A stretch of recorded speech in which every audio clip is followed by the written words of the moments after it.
शिंदेंच्या यशानं पवारांना टेन्शन. सेना राष्ट्रवादीत ईर्षेची लढाई.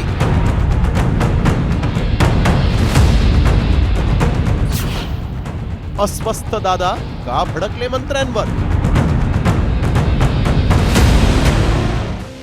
पालिका निवडणुकीत महायुतीला मिळालेल्या विजयानंतर आता महायुतीतच ईर्षेची लढाई रंगली आहे.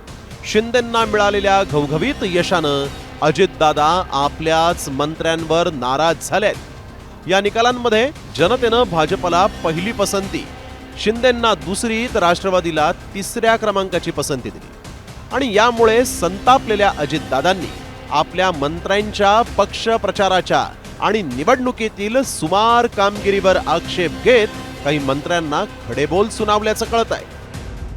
यामध्ये मंत्री बाबासाहेब पाटील, मकरंद पाटील, नरहरी झिरवाळ आणि बाबा आत्रामांबाबत अजितदादांनी नाराजी व्यक्त केल्याची माहिती समोर आली.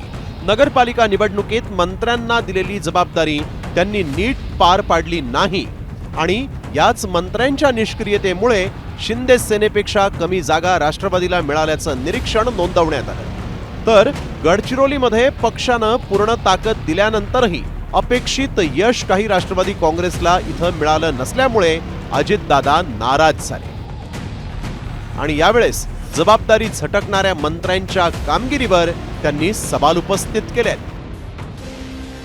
महायुती सरकारमध्ये एकनाथ शिंदे आणि अजित पवार असे दोन उपमुख्यमंत्री असून त्यांनी या निवडणुकांमध्ये अक्षरशः झोकून देत प्रचार केला होता.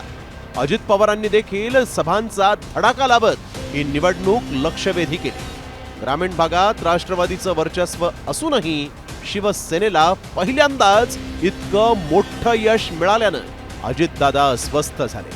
या निवडणुकांमध्ये जनतेनं महायुतीला कशी पसंती दिली त्यावर देखील आपण एक नजर टाकूया.